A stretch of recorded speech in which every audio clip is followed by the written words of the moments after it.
오늘의 제목은 우리에게 많은 소망과 기쁨을 기대하게 하는 약속이면서 우리에게는 이미 이루어진 언약입니다.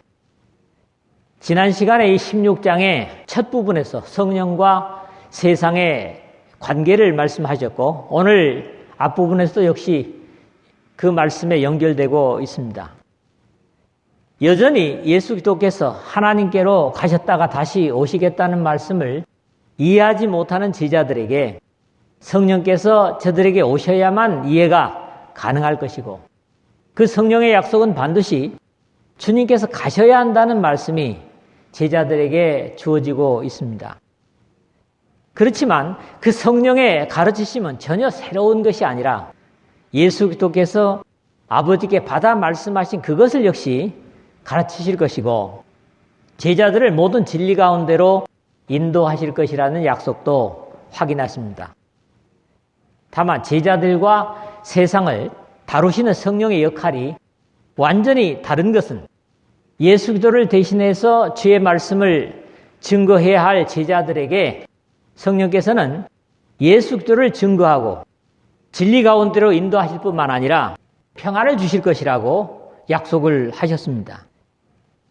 그러나 반대로 세상을 향하여는 그리스도를 대신해서 하나님 아버지의 말씀과 뜻을 전하려고 하는 제자들과 그리스도의 사람들을 박해하고 죽이려는 하나님을 대적하는 행위로 말미암아서 성령은 심판하고 책망하실 것이라고 증거를 합니다.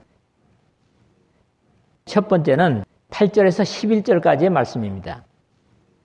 세상을 책망하시는 일을 성령께서 하신다고 말씀하시죠. 지난 시간에 이 8절을 마지막으로 간략하게 세상을 책망하시리라 하는 말씀만을 이해하면서 끝냈습니다. 그런데 그 해설이 오늘 9절에서 10절, 11절에 주어지고 있습니다. 사실 하나님 말씀은 누구의 주석보다도 성경의 이해야말로, 성경의 해설이야말로 가장 명확하고 중요한 해석입니다. 죄에 대하여라 하면 그들이 나를 믿지 아니하며 9절에 그렇게 말씀하는데 사람들은 이 부분을 너무 쉽게 생각하는 경향이 있습니다. 예수 아닌 다른 성인을 믿는다고 그것이 무엇이 잘못인가? 죄는 하나님의 정하신 규정에 미치지 못함을 의미하고 예수 그리스도 외에 이 역사 속에 어느 누구도 하나님의 요구에 미칠 수 없다는 입장에서 모든 사람은 죄인일 수밖에 없습니다. 그럼에도 이것이 세상의 가장 큰 죄, 즉 죽을 수밖에 없는 이유는 하나님께서 인류가 죄를 범함으로 죽어서 창조주와 단절된 영혼을 살리기 위한 최후의 방법으로 예수 그리스도를 제물로 삼으셨기 때문입니다. 여기 세상이라 할 때 유대인은 물론이고 이방인이나 차이가 없는 것은 불신하는 모든 사람들을 세상으로 다루고 있기 때문입니다. 앞에서 예수님께서 유대인들을 향해서 이렇게 말씀을 하신 바가 있습니다. 예수께서 이르시되 너희는 아래에서 났고 나는 위에서 났으며 너희는 이 세상에 속하였고 나는 이 세상에 속하지 아니하였느니라. 이러므로 내가 너희에게 말하기를 너희가 너희 죄 가운데서 죽으리라 하였노라. 너희가 만일 내가 그인 줄 믿지 아니하면 너희 죄 가운데서 죽으리라. 8장 23절에서 24절에 그렇게 말씀을 하신 바 있습니다. 또 영접하는 자, 곧 그 이름을 믿는 자들에게는 하나님의 자녀가 되는 권세를 주셨으니 이는 혈통으로나 육정으로나 사람의 뜻으로 나지 아니하고 오직 하나님께로부터 난 자들이니라. 1장 12절에 13절 이것은 세상의 어떤 혈통이 아니라 하나님의 뜻으로 나는 것이다. 그래서 역시 그 대상을 구분하지 않는 것을 우리가 보는 겁니다. 로마서 3장 22절에서 예수 그리스도를 믿음으로 말미암아 모든 믿는 자에게는 하나님의 의인이 차별이 없느니라. 10장 10절에 그렇게 바울은 선언한 바 있고요. 예수께서도 그를 믿는 자는 심판을 받지 아니하는 것이요 믿지 아니하는 자는 하나님의 독생자의 이름을 믿지 아니함으로 벌써 심판을 받은 것이니라. 3장 18절에서도 말씀하신 바 있습니다.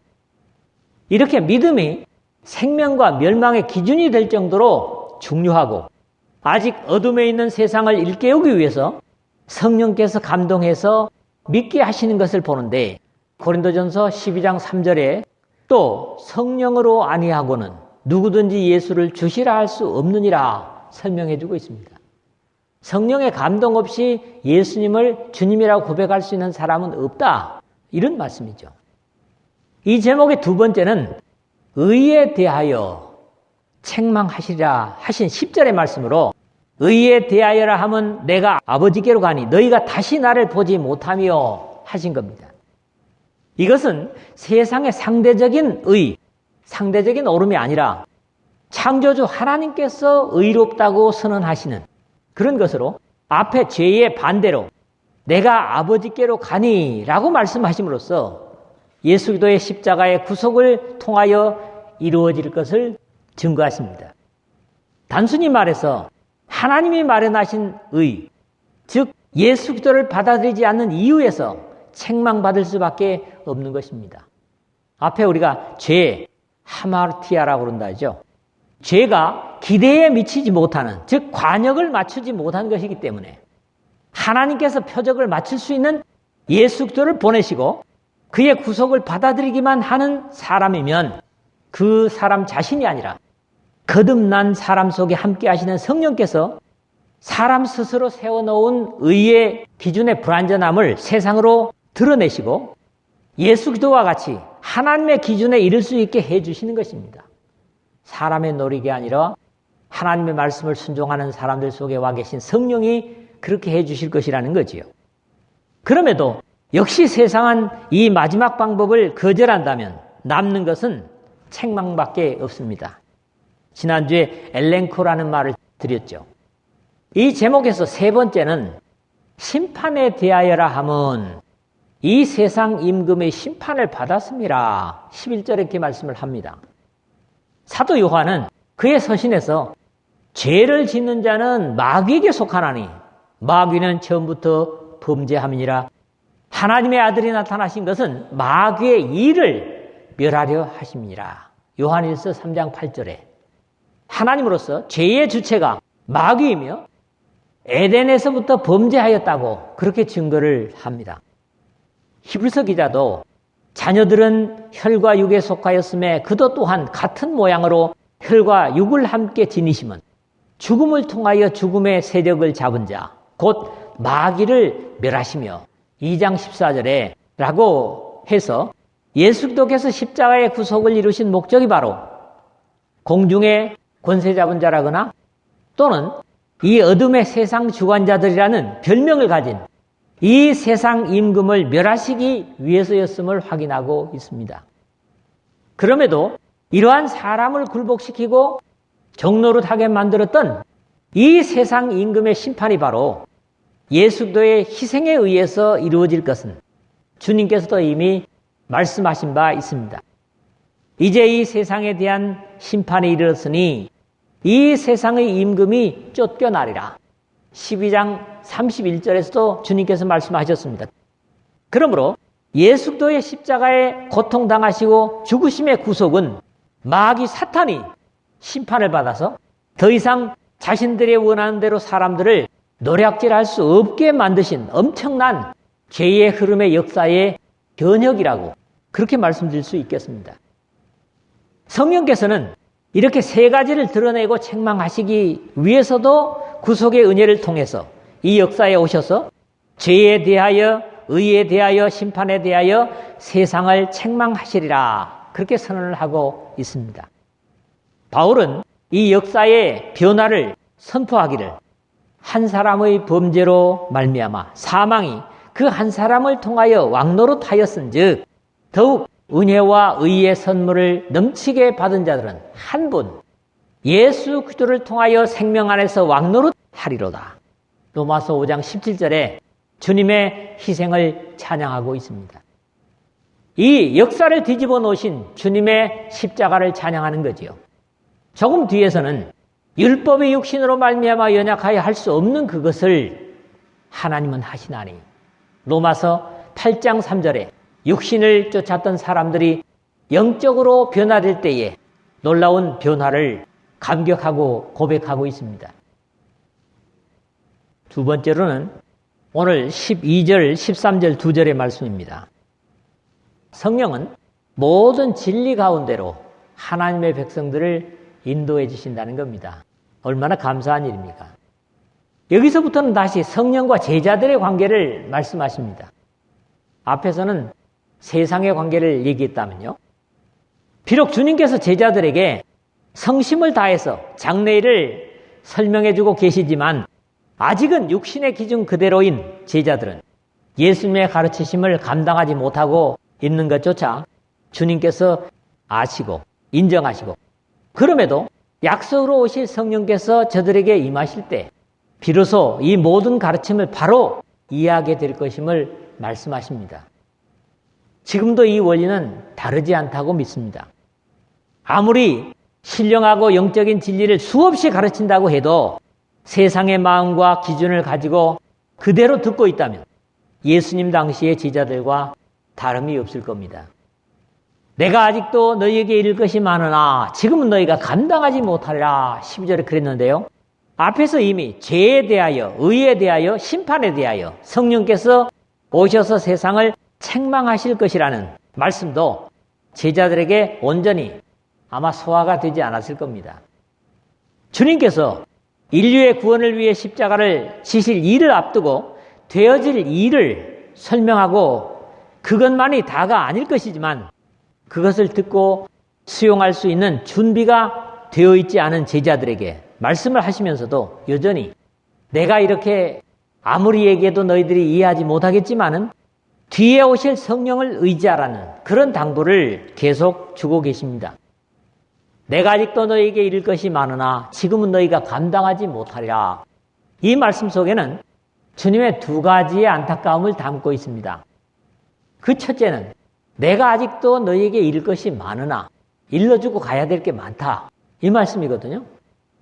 예수께서 십자가로 나아가시기 전에 아직도 당부하고 일러줘야 하실 일들이 많다는 겁니다.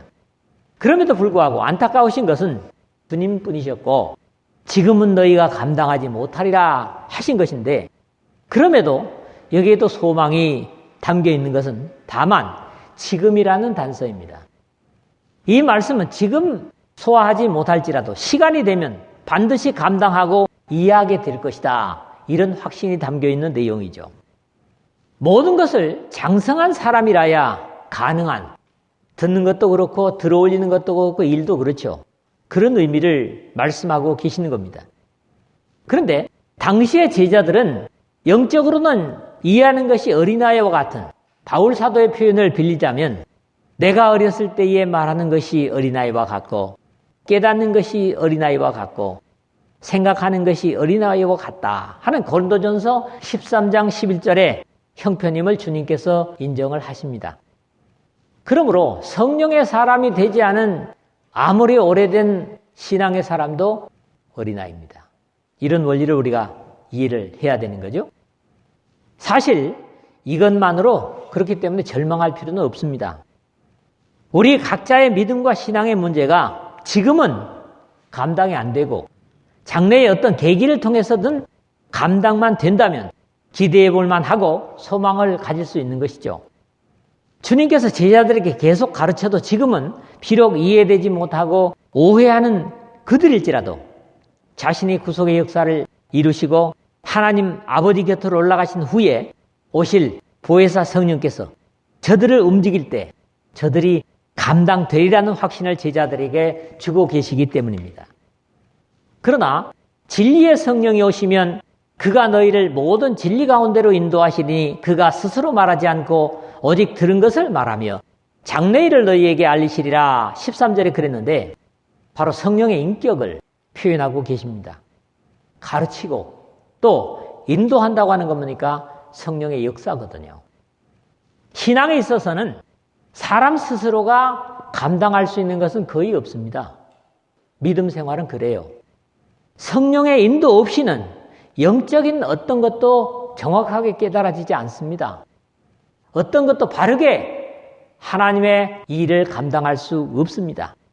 오직 하나님께서 감당할 수 있게 하셔야 가능하지만 그 조건은 세상의 능력이나 힘이 아니라 영적인 능력임을 여기도 주님께서 말씀하고 계시는 겁니다. 그래서 우리는 쉽게 신앙을 잘하는 것은 주님을 잘 의지하는 것이다, 이렇게 말할 수 있습니다. 신앙 잘하는 것은 다른 게 아니다. 주님을 잘 의지하는 것이다.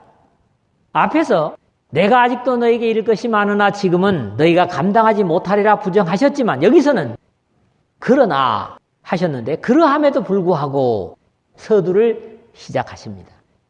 그 조건은 오로지 진리의 성령이 오시면입니다. 오늘 우리에게 완성된 약속이기 때문에 우리에게는 바울 사도를 통해서 오직 성령으로 충만을 받으라, 에베소서 5장 18절에 그렇게 말씀하셨고 이걸 우리는 순종만 하면 됩니다. 그가 너희를 모든 진리 가운데로 인도하시리니 그랬는데 성령은 진리의 영이라고 불리십니다. 그는 진리의 영이라 세상의 능히 그를 받지 못하나니 이는 그를 보지도 못하고 알지도 못함이라. 14장 17절에 이미 말씀을 하셨고 내가 아버지께로부터 너희에게 보낼 보혜사 곧 아버지께로부터 나오시는 진리의 성령이 오실 때에 그가 나를 증언할 것이요. 15장 26절에서도 말씀하셨습니다. 예수 그리스도는 길이요 진리요 생명이시고 중요한 겁니다. 성령은 사람들을 그 길이요 진리요 생명이신 예수 그리스도께로 인도하시는 분이십니다. 문제는 거짓 영이 진리의 영인 채 위장하는 것인데 이것은 이상한 일이 아니라 사탄도 자기를 광명의 천사로 가장하나니 그러므로 사탄의 일꾼들도 자기를 의의 일꾼으로 가장하는 것이 또한 대단한 일이 아니니라. 그들의 마지막은 그 행위대로 되리라.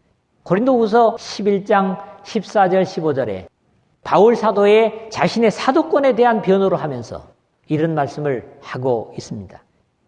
결국 성령을 빙자해서 온갖 거짓된 일을 하겠지만은 결과적으로는 그들의 행위대로, 그를 따르는 자들의 행위대로 될 거라고 하는 말씀이죠. 진리의 영이시기 때문에 진리를 행하려고 하는 사람들과 함께 역사하시지만 진리를 믿지 않고 불의를 좋아하는 모든 자들로 하여금 심판을 받게 하려 하심이라. 데살로니가 후서 2장 12절에 그렇게 말씀을 해서 사탄의 활동을 따라서 거짓과 속임으로 나타날 것이라고도 증거를 하고 있습니다. 하나님의 성령은 주님의 백성들을 모든 진리 가운데로 인도해 주실 것이라는 약속입니다. 그러므로 속이며 어떤 거짓된 것을 가르치는 것은 확실히 하나님의 영이 아님을 확신해도 절대로 손해나지 않을 겁니다. 그가 스스로 말하지 않고 오직 들은 것을 말하시며, 여기는 물론 그라고 하는 것은 성령을 말씀하고 있는 거고요. 어쩌면 이것은 그 모든 진리 가운데로 인도하신다는 그 진리에 대한 확증입니다. 성령께서 바로 뒤에 연이어 말씀하고 계시지만 스스로 말하지 않으신다고 하는 것은 자신의 의지로 말하지 않고 오직 들은 것을 말씀하시는 것으로 보내시는 하나님 아버지의 말씀, 또 이 땅에 오셔서 그 아버지께서 주신 것들을 증거하신 그리스도의 말씀을 증거하실 것이라는 확인입니다. 그러므로 성령께서 오직 들으신 것을 말씀하시는 것은 근본적으로 하나님 아버지께서 주신 말씀을 하실 것이라는 의미이므로 성경이 없는 새로운 것을 증거하시는 것이 아니라 주님께서 직접 말씀하시는 대로 보혜사, 곧 아버지께서 내 이름으로 보내실 성령 그가 너희에게 모든 것을 가르치고 내가 너희에게 말한 모든 것을 생각나게 하리라 하셨던 14장 26절의 말씀과 다르지 않습니다. 장래일을 너희에게 알리시리라 하시는데 성령께서는 이미 하나님 아버지와 아들 예수 그리스도와 함께 창조의 사역에도 함께 하신 내용은 태초의 창조의 현장에 이미 나타나 있습니다. 그 땅이 혼돈하고 공허하며 흑암이 깊음 위에 있고 하나님의 영은 수면에 운행하시니라. 창세기 1장 2절에 그렇게 되어 있습니다. 그러므로 이미 과거부터 이 역사의 종말은 물론이고 이 세상의 역사가 끝나도 영원히 함께 하실 분이십니다. 그러므로 여기에 장래일은 당시에 앞으로 벌어질 예수 그리스도의 십자가의 죽으심과 부활, 그리고 승천과 재림의 구속사를 포함하는 모든 역사를 제자들에게 점진적으로 알려주실 것이고, 사실은 우리가 가진 성경에서는 요한계시록이 그 절정입니다. 그것은 분명히 보여지는 세상의 역사, 그 이상을 말씀하는 거죠. 영계까지도 말씀하시고 있다 하는 겁니다. 그 대상은 너희에게 알리시리라 하신 겁니다. 세상이 아니라 그리스도의 구속에 동참하는 하나님의 백성들에게만 알게 하실 것이라는 제한을 두고 계시다는 거지요. 그러므로 마귀 사탄은 물론 세상은 절대로 미래를 알지 못합니다. 점쟁이들에게 미래를 묻지 마십시오. 그들은 모릅니다. 예수 그리스도의 친구된 하나님의 참된 백성들만 되어질 역사를 알게 하십니다.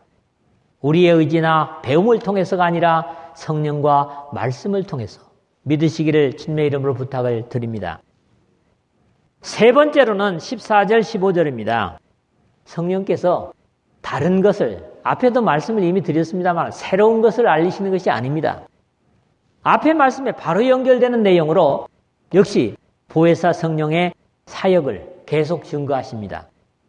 성령의 가르침은 스스로 말하지 않는데 그의 인도나 가르침은 예수 그리스도의 그것이고, 예수 그리스도의 것을 가르침은 당연히 하나님 아버지로부터 받아 말씀하신 것이라는 데서 결론적으로 성령께서도 하나님 아버지의 것을 가르치시고 진리로 인도하시리라는 확인입니다. 그가 내 영광을 나타내리니 내 것을 가지고 너희에게 알리시겠습니다. 14절 그랬는데요. 아들이신 예수 그리스도는 항상 아버지의 영광을 나타내려고 애쓰셨습니다. 예수 그리스도께서는 순간의 기도 속에서도 아버지여 아버지의 이름을 영광스럽게 하옵소서 하시니 이에 하늘에서 소리가 나서 가로되 내가 이미 영광스럽게 하였고 또다시 영광스럽게 하리라. 요한복음 12장 28절에 우리가 봅니다. 잠시 후에 겟세마네 동산의 기도에서도 또다시 아버지께서 내게 하라고 주신 이 일을 내가 이루어 아버지를 이 세상에서 영화롭게 하였사오니 17장 4절에 그렇게 고백하시는 것처럼 성령은 아들이신 예수 그리스도의 영광을 나타낼 것이라고 말씀하십니다. 그래서 하나님 아버지나 아들 예수 그리스도 성령은 서로의 영광을 선포하는 그런 아름다운 모습을 우리는 상상할 수 있습니다. 뿐만 아니라 철저하게 내 것을 가지고 너희에게 알리시겠습니다. 14절 하반절에 확인을 하십니다. 앞에서도 이미 거론했지만 어두운 데서 빛이 빛이라 말씀하셨던 그 하나님께서 예수 그리스도의 얼굴에 있는 하나님의 영광을 아는 빛을 우리 마음에 비추셨느니라. 고린도후서 4장 6절에 말씀하셨고 그 영광을 우리 마음에 비추신 것은 바로 성령의 사역이셨습니다. 하나님 아버지는 자신의 영광을 예수 그리스도께 주셨고 예수 그리스도는 언제나 그 영광을 아버지께 돌려드리려고 애쓰셨습니다.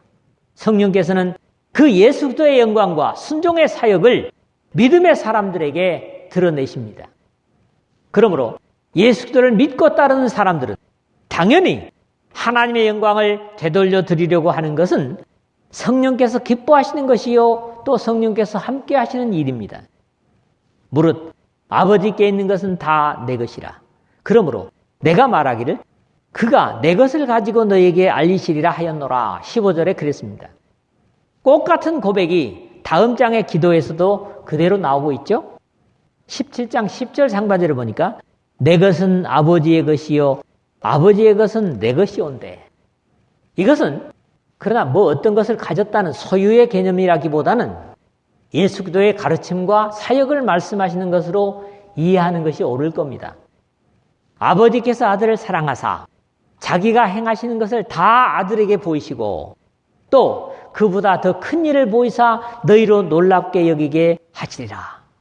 이 요한복음 5장 20절에도 그렇게 말씀을 하셨습니다. 특히 인류 구원에 관한 전 역사를 마음에 두시고 이런 말씀을 하신 것으로 이해할 수 있습니다. 하나님 아버지는 독생자를 통한 인류 구원을 계획하시고 예정하셨습니다.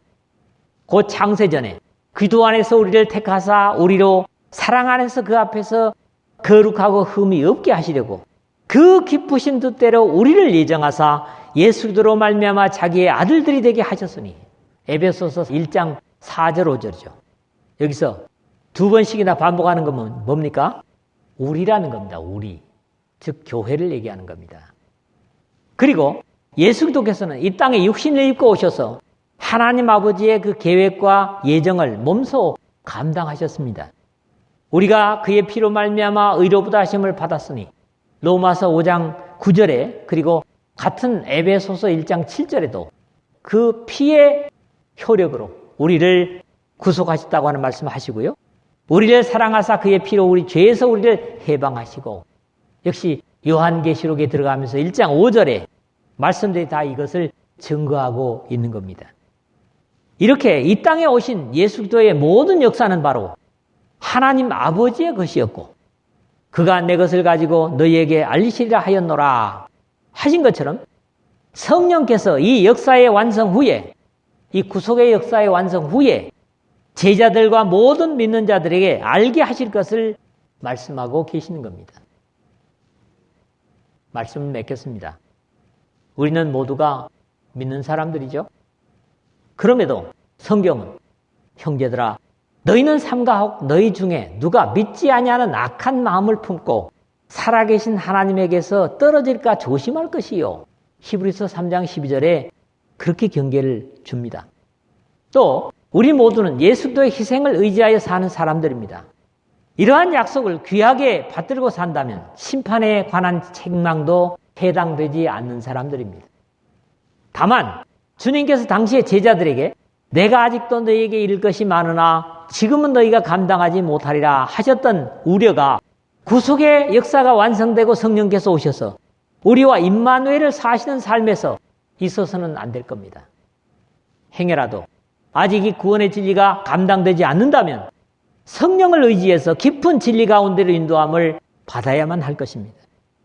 나 자신의 노력이 아니라 성령을 의지하는 것이 효과적임을 확신할 수 있기를 바랍니다. 성령께서는 성경에 나타나지 않은 전혀 새로운 어떤 것을 알려주시는 분이 아니라 이미 예수 그리스도로 말미암아 말씀된 진리를 더 확신시키는 일을 하십니다. 만약에 성령의 역사라고 하면서 성경에 없는 것을 말한다면 오히려 경계해야 할 것입니다. 스스로는 아무리 노력해도 불가능한 것들이 하나님의 성령을 의지할 때 넉넉히 감당되고 이해될 것입니다. 성령은 이를 위해서 우리 속에 와 계십니다. 온전히 성령을 의지해서 세상과 함께 정죄받는 일이 없는 영광을 수시로 평생에 하나님께 돌려드리는 여러분 모두 되시기를 주님의 이름으로 축복합니다.